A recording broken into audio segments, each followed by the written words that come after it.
দেখো বাইরে কি বৃষ্টি পড়ছে, বৃষ্টির মধ্যেও ও চলে এসেছে মুড়ি খেতে। মুড়ি খাবি? হ্যাঁ, ওই জন্য মুড়ি খাবে এসেছে।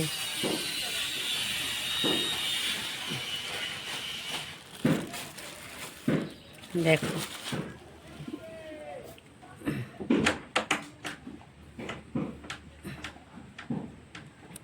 ঝড় বৃষ্টি একদিকে, ওর মুড়ি খাওয়া আরেকদিকে।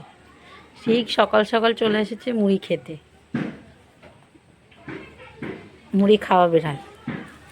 তোমাদের বাড়িতে কার কার বিড়াল মুড়ি খায় কমেন্ট করে জানাবে, ঠিক আছে?